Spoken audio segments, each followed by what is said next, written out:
você tiver a Bíblia e quiser abrir, eu vou ler o texto de Marcos, capítulo 10. Esse é um texto que foi usado recentemente aqui na pregação. Não lembro quem que pregou nesse texto, ou nessa história, melhor, talvez não tenha lido do texto de Marcos, ele ocorre nos sinóticos, né? Então, em Mateus, Marcos e Lucas. E é uma história muito conhecida. Hoje a gente está começando uma série na IBMA que fala Perguntar não ofende. E são respostas que Jesus tem para as questões atuais. E eu estava refletindo sobre o que falar hoje. Na verdade, eu tive que mudar todo o meu sermão. Eu tinha todo um sermão pronto para fazê-lo hoje, mas houve algumas mudanças de última hora na agenda e eu tive que mudar todo o meu sermão. Então, eu vim aqui hoje para pregar em freestyle. Ok? Eu não tenho um esboço. Então, vamos ver onde Deus nos leva. Pode ser que... E eu estava pensando o que eu vou falar, em que texto que eu vou falar. E eu cheguei a esse texto aqui, de Lucas, ou de Marcos 10. A história do jovem rico. Versículo 17. Quando Jesus ia saindo, um homem correu em sua direção e se pôs de joelho diante dele e lhe perguntou: Bom mestre, que farei para herdar a vida eterna? Respondeu-lhe Jesus: Por que você me chama de bom? Ninguém é bom a não ser um, que é Deus.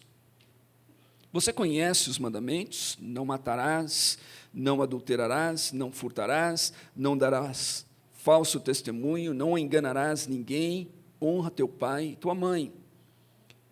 E ele declarou: Mestre, a tudo isso tenho obedecido desde a minha adolescência. Jesus olhou para ele e o amou. Falta-lhe uma coisa, disse ele. Vá, venda tudo o que você possui e dê o dinheiro aos pobres, e você terá um tesouro no céu. Depois venha e siga-me. Diante disso, ele ficou abatido e afastou-se triste, porque tinha muitas riquezas. Eu vou parar aqui. A história continua, mas eu vou parar aqui. Como eu disse, esse é um texto muito conhecido e tem algumas coisas que eu gostaria de pontuar e que eu acredito que dizem respeito a esse tema do mês que será abordado na nossa igreja e em todos os campi, que é a questão de perguntar não ofende, e essa questão de temas atuais para os quais Jesus tem a resposta. Eu estava numa conversa essa semana com o Hudson, na sexta-feira, a gente estava conversando sobre algumas coisas e ele mencionou um dos maiores youtubers brasileiros, que eu não vou pronunciar o nome dele aqui, mas é um dos mais conhecidos, e esse youtuber estava falando, então, com toda a sua autoridade de um acadêmico, e de um teólogo, e de um sacerdote. Ele estava falando sobre o fato de que as igrejas não conhecem, né, aquilo que Jesus falou.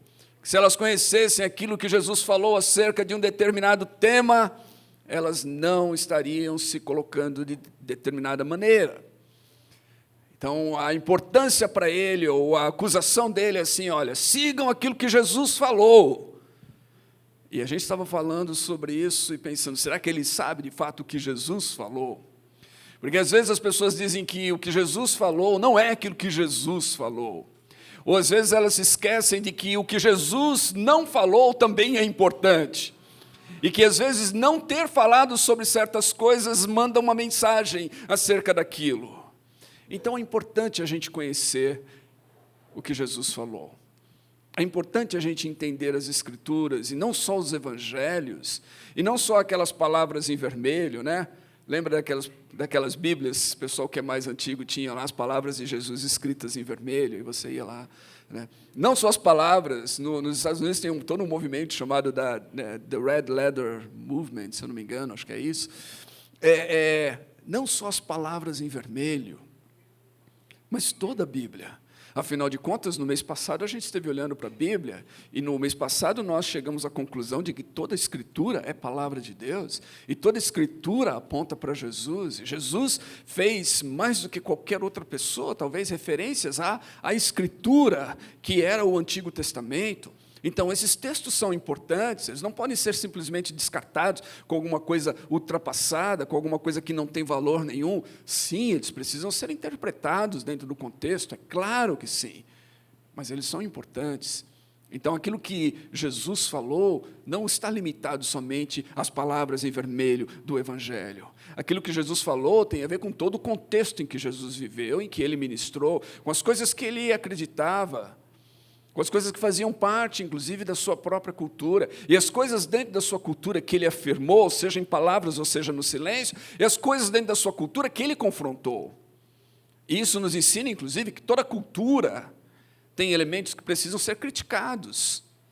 Toda cultura tem elementos que são negativos. Não existe cultura mais pura do que a outra. Não existe cultura superior. E esses são alguns dos temas que a gente vai tocar nesse mês. Algumas das perguntas, algumas das questões desse mês, elas acabam passando por temas culturais, ou temas da época em que a gente está vivendo, e elas têm que ser lidadas, então, com a Bíblia. Alguém disse que o Evangelho se coloca em relação à cultura sempre como o seu juiz e redentor. Sempre. Sempre que o Evangelho entra em contato com uma determinada cultura, ele é juiz, ou seja, tem coisas naquela cultura que o Evangelho vai denunciar, que não são apropriadas, que vão se chocar com o Evangelho. Mas ele é o redentor também, porque essa é a mensagem que a gente precisa encaminhar às pessoas. Então, é importante a gente entender isso. É importante que quando as pessoas, às vezes, enchem o peito para falar sobre o que Jesus falou, muitas vezes elas não têm ideia do que Jesus falou.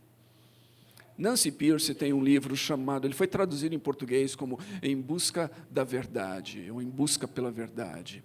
E ela conta uma história logo no início desse livro, de que ela estava falando em um determinado lugar, e uma das pessoas ali desse lugar, um acadêmico, disse para todas as pessoas presentes ali: eu perdi a minha fé na universidade cristã, ou quando eu estava na universidade cristã.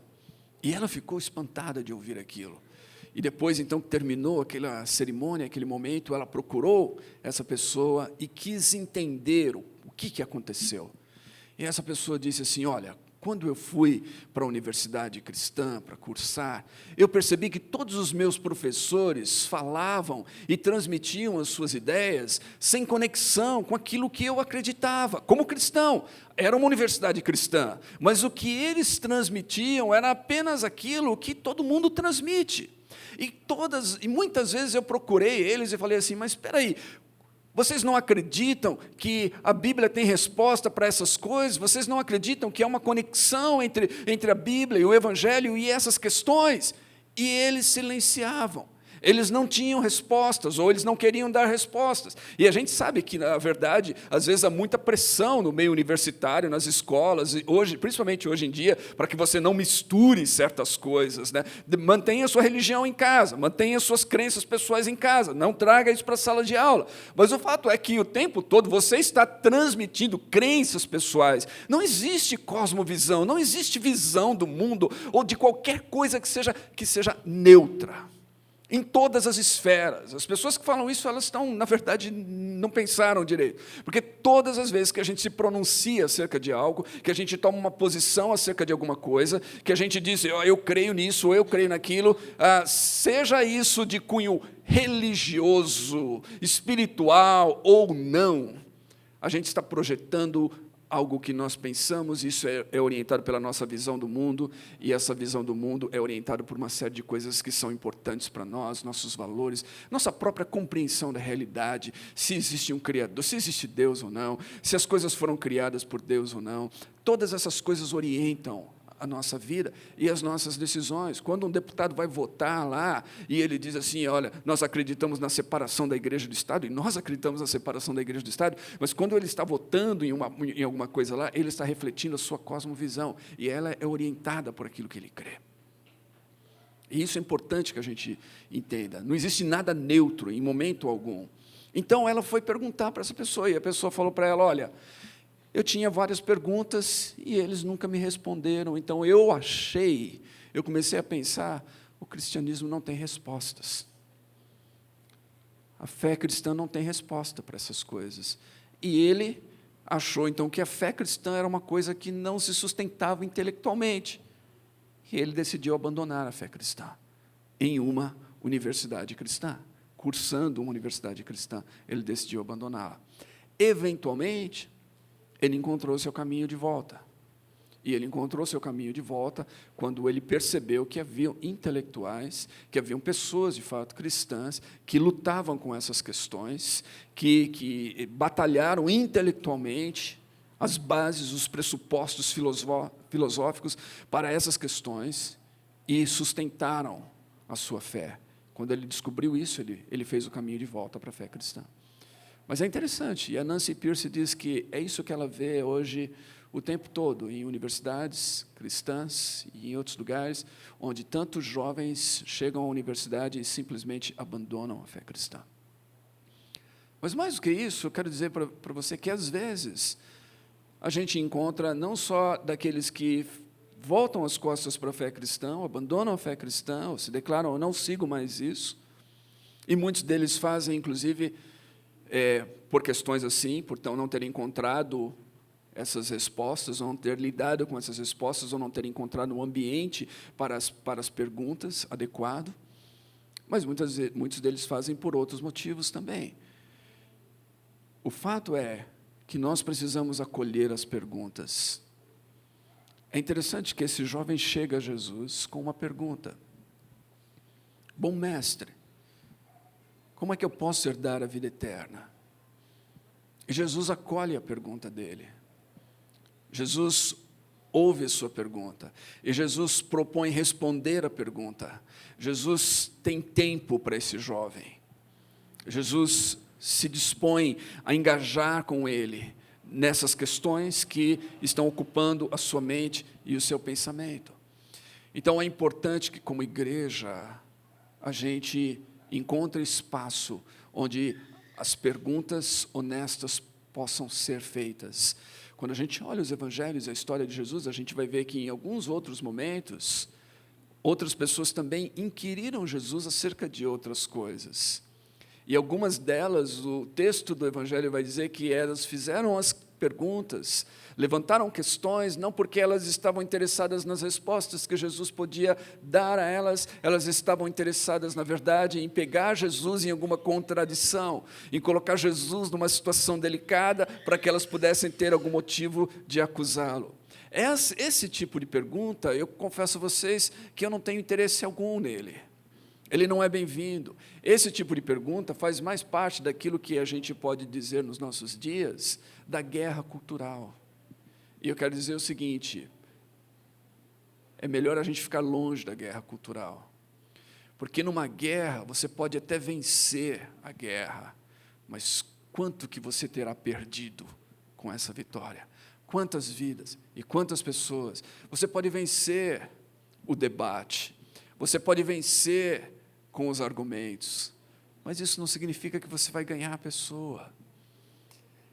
E principalmente se a sua vitória for em torno de você humilhar a pessoa, de você mostrar o quão melhor preparado você é, quanto mais inteligente você é, de você, muitas vezes, na guerra cultural, eu vejo isso o tempo todo nas redes sociais, nesse tempo que a gente vive hoje, o tempo todo as pessoas chamando os outros de estúpido, ignorante. O próprio famoso youtuber que o Hudson estava falando para mim, ele fala todas essas questões de Jesus e tudo mais, e depois ele dá aquela elogiada no pessoal, assim, ao contrário, solta aquela palavra de ofensa para os outros. Eu sou tolerante com todo mundo, exceto com quem discorda de mim. E aí, mas a tolerância exatamente existe para quando a pessoa discorda de você.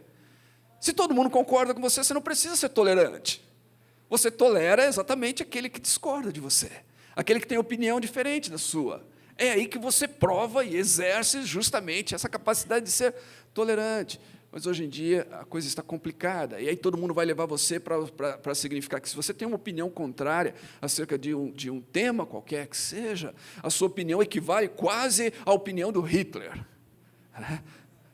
E aí você tem, então, que ser realmente resistido, né, e não há tolerância alguma para você, porque a sua opinião contrária é quase uma opinião nazista, ou fascista, ou qualquer coisa assim. Esses são os tempos que a gente vive, e nós temos que ficar longe dessa guerra. Jesus identificou as perguntas honestas das perguntas que não eram honestas. Jesus tratou esse jovem de uma maneira que ele não tratou aqueles que queriam pegá-lo numa armadilha. Àqueles, a resposta de Jesus foi dura quando ele respondeu. Aqueles, Jesus mostrou claramente que não tinha tempo para eles e que não iria entrar naquelas discussões com eles. Esse jovem Jesus acolhe, esse jovem Jesus ouve, esse jovem Jesus tenta orientá-lo, e Jesus já sabe de antemão quem ele é. É interessante aqui no texto que diz assim: por que você me chama de bom? Ninguém é bom a não ser um que é Deus. Essa é uma parte bem curiosa do texto, né? Porque Jesus é Deus. Jesus é Deus encarnado. Em várias ocasiões, Jesus não teve problema algum de se identificar como Deus. De fato, ele morreu por isso. Ele morre porque ele se identifica como Deus. Ele morre porque ele se identifica como aquele que tem poder de perdoar pecados, e ele perdoa pecados. Ele morre porque ele valoriza mais a vida humana e ensina que os mandamentos têm como objetivo proteger a vida e valorizar a vida do que apenas a letra fria da lei, quando ele desobedece os mandamentos no sábado, e ele morre por causa disso. Eles ficam indignados com ele quando ele cura uma pessoa no sábado, quando ele faz alguma coisa que eles dizem: você não pode fazer, não é lícito fazer isso no sábado. Ele diz isso, né, vocês não entenderam o espírito dos mandamentos e da lei. Então Jesus morre, na verdade, por fazer aquilo que o identificava como Deus, e os seus acusadores o acusam do quê? De blasfêmia. Jesus diz para eles o seguinte: antes que Abraão tivesse nascido, eu sou. A gente não tem ideia, a gente lê esse texto hoje, para nós é mais um texto. Nos dias de Jesus, isso era uma ofensa terrível para as pessoas que estavam ouvindo ele dentro da religião judaica ali, aqueles escribas, fariseus. Isso era uma ofensa terrível, isso era uma blasfêmia, e eles ficam ofendidos, e eles levam Jesus à cruz por causa disso. Então Jesus não tem problema de se identificar como Deus, mas aqui nessa questão, Jesus, aqui nessa relação com o jovem, Jesus fala assim: por que você me chama de bom? Em outras palavras, é como se Jesus estava falando assim: o que é que você vê em mim? Só Deus é bom. O que é que você me chama de bom? O que é que você vê em mim? Isso é relevante para o modo como Jesus vai conduzir essa conversa. Porque o problema desse jovem, na verdade, é que, apesar de guardar os mandamentos e tudo mais, a gente sabe disso, é que ele era um idólatra. O dinheiro para ele era mais importante do que a vida eterna, no final das contas. Ele tinha o ídolo do coração dele, o ídolo do coração dele eram as suas riquezas, era o seu dinheiro, era aquilo que ele havia ajuntado, ou que havia recebido como herança. Diz o texto que ele tinha muitas riquezas, e no final da conversa ele sai abatido e triste por causa disso. Ou seja, muito embora ele chama Jesus de bom e mestre, muito embora ele conheça os mandamentos, muito embora ele se aproxima como alguém que quer a vida eterna, no final das contas, quando ele pesa a vida eterna com as coisas que ele tem, as coisas que ele tem parecem que são mais importantes do que a vida eterna. Quando ele pesa essas coisas com aquilo que Jesus falou, novamente, o que Jesus falou tem alguma importância, não é tão importante quanto aquilo que ele tem. No meio desse texto, no entanto, a gente encontra uma palavra interessante. Versículo 21, diz que Jesus olhou para ele e o amou. E Jesus faz isso, diz o texto, antes de dizer o que Jesus disse. Falta ali uma coisa. Nesse mês a gente vai falar sobre alguns temas difíceis. Questões éticas. A gente vai falar sobre racismo. A gente vai falar sobre tolerância religiosa. A gente vai falar sobre aborto. A gente vai falar sobre inclusão. A gente vai falar sobre, hoje, à noite, o pastor Sidney está pregando sobre divórcio. O que Jesus tem a dizer sobre essas coisas? Essas coisas são importantes? Certamente o são. São difíceis? São bastante difíceis. As respostas de Jesus a essas questões, certamente como essa aqui, não irão agradar todo mundo. Nem todo mundo, de fato, quer ouvir o que Jesus tem a dizer, porque muitas pessoas já pensam saber o que Jesus tem a dizer. E tanto religiosos como não religiosos podem tropeçar nas palavras de Jesus e nas respostas que Jesus tem. Mas o mais importante desse texto, para mim, é essa palavrinha. Jesus olhou para ele e o amou. Quando a gente lida com questões difíceis, quando a gente lida com as questões difíceis da nossa época, o que não deve jamais faltar na nossa palavra, na nossa interação, no nosso trato com as pessoas, é olhar para as pessoas e amá-las. E aqui é dois aspectos. Olhar para as pessoas é saber quem elas são. Quem é que faz a pergunta? Quem é que está se aproximando a nós com esse problema, com essa situação? As pessoas, às vezes, carregam, não, todo mundo carrega, não às vezes, todo mundo carrega uma história por trás de si. E, às vezes, essa história é marcada por dor e sofrimento e angústia. Às vezes, essa história é marcada como aquele salmo que diz assim, muitas vezes me machucaram desde a minha juventude, diz Israel, e fala assim que araram, né, sulcos em minhas costas. A gente não conhece a história de dor de todo mundo com quem a gente está falando. A gente não conhece a história de abuso. Às vezes é fácil a gente se levantar e falar assim, eu sou contra isso ou contra aquilo, sem ouvir a pessoa, sem olhar para a pessoa que faz a pergunta, sem conhecer a sua história, sem entender os seus dramas. Eu não estou dizendo que o fato de conhecer esses dramas e conhecer as histórias talvez mude a nossa resposta, e que não é nossa que deve ser a resposta de Jesus, mas vai mudar a relação. Eu sempre vou me lembrar de um áudio que eu ouvi há mais de 30 anos, de um pregador australiano que já morreu, chamado John Smith, e é sobre a sexualidade. E naquela época que ele pregou isso, havia saído, né, na década de 80, saiu um filme chamado A Última Tentação de Cristo. Não sei se alguém viu. William Dafoe é o Cristo daquele filme, e ele é baseado num romance de um escritor grego.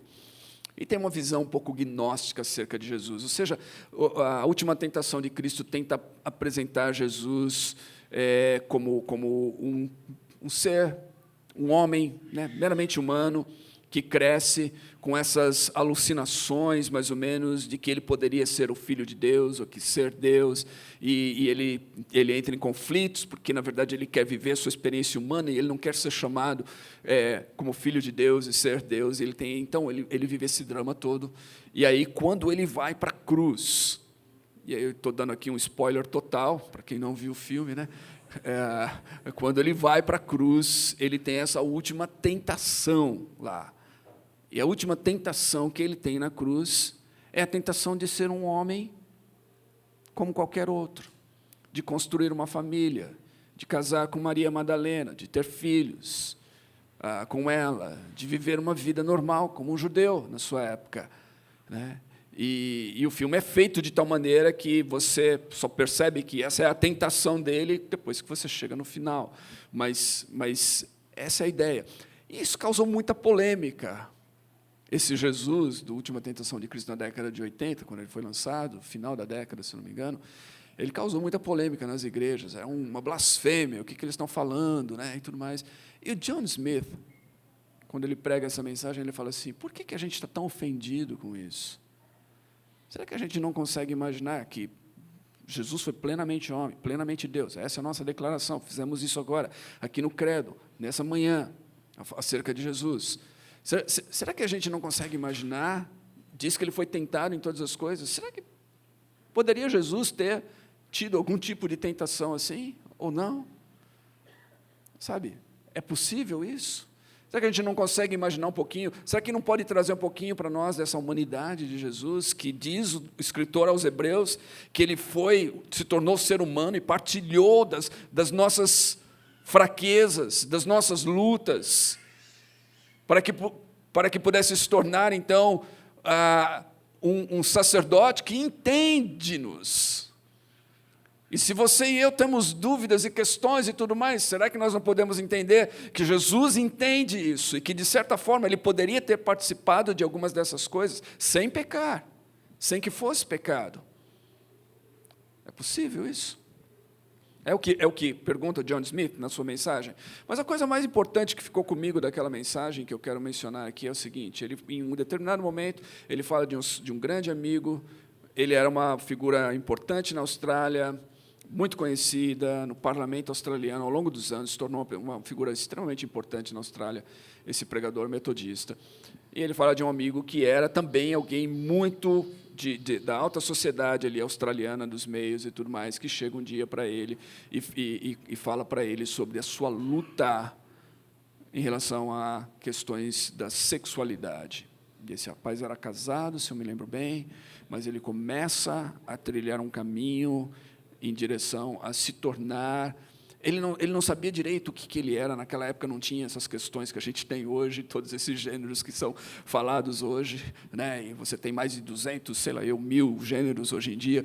Bom, naquela época não havia essas questões, ele não sabia bem o que ele era, só sei que ele começa a falar sobre como ele gostava de usar roupas que eram mais macias ou suaves e mais femininas, e como ele gostava disso, e de repente passa um tempo e ele se torna de fato, o John Smith vai falar que ele se torna de fato um travesti.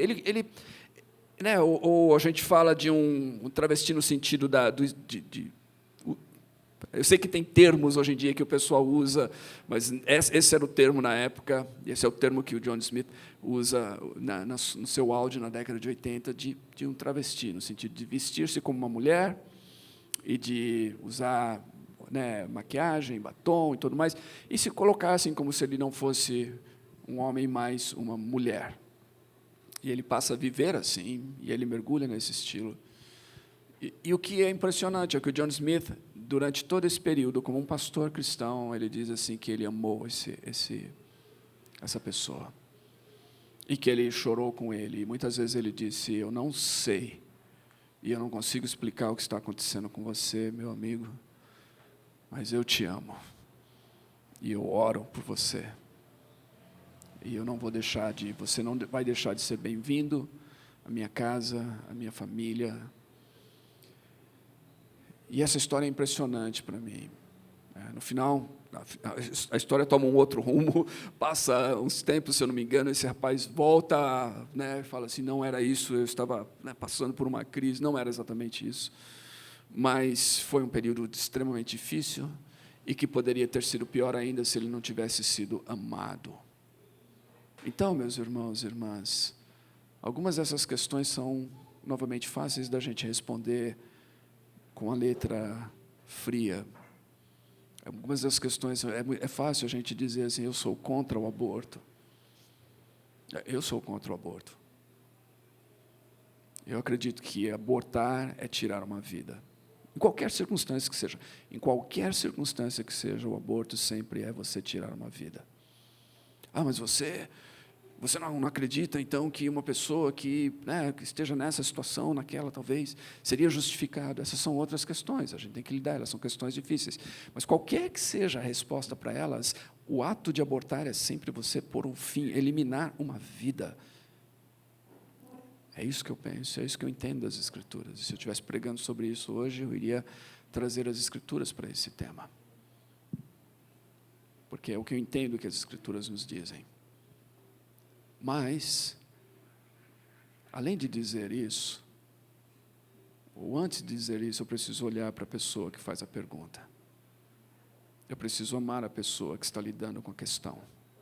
Eu preciso amar a pessoa que está carregando tudo isso E se eu não for capaz de olhar, de entender e de amar, talvez eu não tenha condições de responder. É só quando eu olho, compreendo, amo, é só quando o meu coração de amor e misericórdia e bondade é sentido pelo outro, é que talvez eu tenha condições de falar a sua vida e de ser ouvido por ele. Talvez seja por isso que tantas vezes hoje em dia a igreja esteja falando e ninguém esteja ouvindo. E talvez seja por isso que um youtuber vai falar assim, a igreja não tem a resposta, se ela conhecesse as palavras de Jesus, porque às vezes realmente o modo como a igreja se pronuncia não parece nada com o modo como Jesus iria se pronunciar. Às vezes o que a igreja está tentando dizer é exatamente o que Jesus diria, mas a maneira como ela faz isso, faz com que as pessoas pensem, não é assim, isso não é Jesus, porque o modo como a igreja se pronuncia está longe de ser o modo como Jesus interagia com as pessoas no seu tempo, na sua época, nos seus dias. As pessoas carregando os seus dramas, as suas lutas, as suas questões, os seus pecados.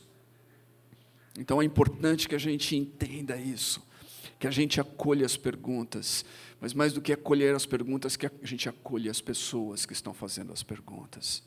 É importante que a gente acolha as pessoas nos seus dramas, é importante que a gente olhe para elas e que a gente as entenda. É importante que a gente se esquive dessas guerras de palavras frias, guerra cultural, que a gente compreenda que o ser humano é muito mais do que essas palavras e dessas batalhas. Há tanta coisa, tanta história e há tanta riqueza em cada ser humano, em cada vida. É importante que a gente aprenda a caminhar com as pessoas, inclusive nos seus dramas. Alguém estava contando uma dessas histórias esses dias, e falando assim, isso, aquilo, acerca de alguma pessoa. E eu lembrei e falei assim, olha, a história dessa pessoa não terminou. Não vamos riscar essa pessoa, não vamos encerrar, não vamos determinar que essa pessoa já esteja perdida para sempre. A história dessa pessoa continua, ela não terminou aqui. Ela talvez esteja passando por um momento difícil, talvez esteja mergulhada num abismo, talvez esteja nas trevas nesse momento, mas a história dela não terminou. Se a gente riscar essa pessoa da nossa caderneta, se a gente tirar essa pessoa, se a gente excluir essa pessoa totalmente, se a gente dizer assim, como se não tivesse mais salvação para ela, o que resta para essa pessoa? A história dela não terminou. Lembra da história de Davi? Davi foi um homem chamado segundo o coração de Deus, mas os crimes que Davi cometeu nas Escrituras, meu Deus, o que ele fez, sabe, a sua atitude, o modo pensado, planejado, não foi que Davi não era aquele cara que tropeçou na casca de banana um dia e que tomou um tombo. Davi mergulhou na sujeira. Davi planejou, Davi fez a coisa assim, muito bem pensada. É o pecado daquele cara que pensa em fazer. Essa é a história que a gente encontra nas Escrituras. E se você e eu estivéssemos vivendo com Davi naquela época? E se ele fosse um amigo nosso? O que nós faríamos? Será que a gente iria chegar e falar assim, acabou. Esse cara, olha só, sabendo das coisas. Será que a gente teria arriscado ele? A história dele? A gente teria pego os salmos que ele fez e teríamos queimado na fogueira? Teríamos cancelado ele? É isso? Possivelmente essa geração faria isso. Mas a história de Davi não terminou ali. Houve um Natan na vida dele, houve um momento de arrependimento, houve um momento de restauração. Lógico, ele carregou as consequências disso como qualquer pessoa. Qualquer pessoa. Ele carregou as consequências disso.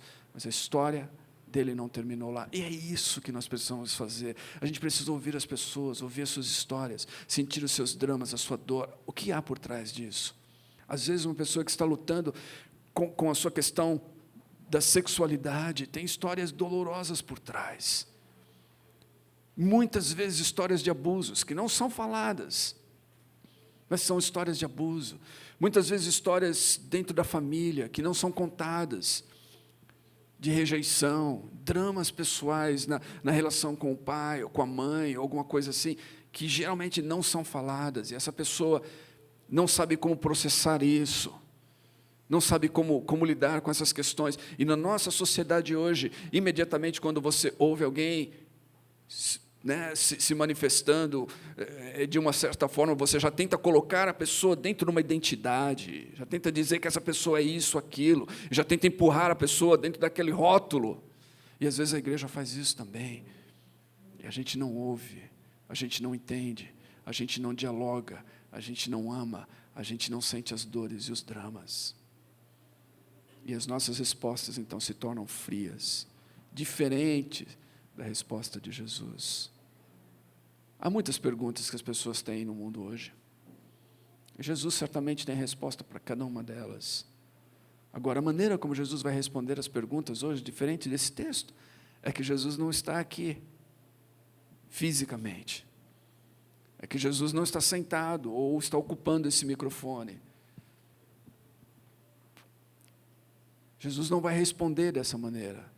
Sabe como Jesus vai responder às perguntas, às questões, aos dramas das pessoas?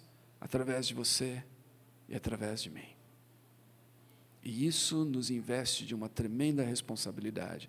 Primeiro, é conhecer o que Jesus diria. Então, nós temos que conhecer a nossa Bíblia bem. Nós temos que conhecer aquilo que nós cremos. Há tantas pessoas hoje, mesmo dentro da igreja, que estão apenas repetindo ecos da cultura dominante aí fora. Seja em questões de moralidade, questões de política, ou questões sociais, econômicas, elas estão apenas repetindo aquilo lá fora. Elas não param para pensar naquilo que Jesus, de fato, ou as Escrituras ensinam. Esses dias eu estava conversando brevemente com a minha filha, ela estava falando assim, sobre a questão da terra, ela estava me perguntando sobre livros que tratam a respeito à terra. A Bíblia tem alguma coisa para falar acerca da terra? No sentido da divisão da terra. Existe alguma coisa na Bíblia que poderia até a gente pensar do cuidado da terra mais do que da ecologia, mas sobre o pertencimento da terra, isso e aquilo? A Bíblia tem muito que ela fala sobre isso. Geralmente a gente não escuta isso. E geralmente as pessoas que estão falando sobre isso, porque a gente não fala, porque a gente não escuta sobre isso, elas estão falando a partir de um certo viés. E às vezes a gente se choca com aquele viés, mas a gente não pensa as questões de outra forma. E isso é a respeito de qualquer outra coisa. Então precisamos conhecer bem a Bíblia e o que Jesus tem a dizer acerca da Bíblia. Primeira responsabilidade. Segundo, se nós vamos responder em nome de Jesus, como se Ele estivesse falando através de nós, e a nossa resposta, inclusive, para essas pessoas, vai significar muito no modo como elas vão enxergar aquilo que nós representamos ou não, a igreja. Se vamos ter uma resposta assim, que a nossa resposta seja no Espírito de Jesus. Que a nossa resposta seja como Jesus fez aqui, procurando olhar para as pessoas e procurando amar as pessoas. E eu vou dizer para você, a gente só consegue amar de fato as pessoas quando a gente olha para as pessoas, quando a gente entende os seus dramas, a sua história. Meses atrás eu fui bem pessoal aqui, contando a minha própria história, falando do meu drama crescendo numa família com um pai alcoólatra. E eu disse para vocês aqui, aqueles que estavam aqui, sobre esse drama, sobre as lutas em relação a isso, sobre os efeitos disso na minha vida, nas minhas emoções, na minha capacidade, inclusive, de me relacionar, de transmitir afeto, amor e tudo mais. E eu me lembro que eu só consegui, de fato, superar algumas coisas nessa relação com meu pai quando eu comecei a entendê-lo. Quando eu parei para pensar na história dele, de onde ele veio, qual foi a sua família, quem eram seus irmãos, como ele cresceu, que experiências ele teve na vida, o que isso causou nele, como isso fez com que ele se formasse como uma pessoa, como um homem. Quando eu comecei a entender essas coisas, é impressionante, eu comecei de fato a olhar para o meu pai com outros olhos. E a capacidade de compreendê-lo fez com que eu tivesse mais capacidade de amá-lo de fato como ele precisava ser amado, ao invés apenas de criticar os seus defeitos, as suas falhas e julgá-lo. É isso que nós precisamos fazer com cada pessoa que cruza o nosso caminho. ou que se aproxima de nós como representantes de Jesus, para falar em nome de Jesus, com os seus dramas, as suas perguntas, os seus questionamentos, os seus pecados, por que não? É isso que nós precisamos fazer, olhar, compreender, amar e responder a partir de uma perspectiva assim, de Jesus e com o amor de Jesus. Nem sempre as nossas respostas serão novamente acolhidas de braços abertos. Às vezes a nossa resposta vai ser rejeitada como a do jovem aqui, que vai embora triste. Às vezes a pessoa vai amar mais aquela situação, aquele contexto, aquilo que ela está vivendo, do que aquilo que o Evangelho, o Jesus propõe para ela. Às vezes isso vai ser verdade. Mas se nós amarmos de coração, se nós ouvirmos com atenção, se nós entendermos os dramas dessa pessoa, mesmo que ela discorde de nós, mesmo que ela saia triste, mesmo que ela não siga o caminho, eu tenho certeza de uma coisa, ela irá nos respeitar, porque nós demos atenção devida. É isso que a igreja precisa. Esses temas serão temas difíceis. Quando estávamos conversando lá em Alphaville acerca deles, eu falei para a equipe pastoral lá, o pastor Sidney e a equipe, eu falei assim, olha, esses temas nos lembram alguns daqueles que a gente abordava aqui no passado. Não sei, o pessoal que é mais antigo de 242, lembra que a gente às vezes abordava? E nós chamávamos de Molotov. Alguém lembra? Molotov.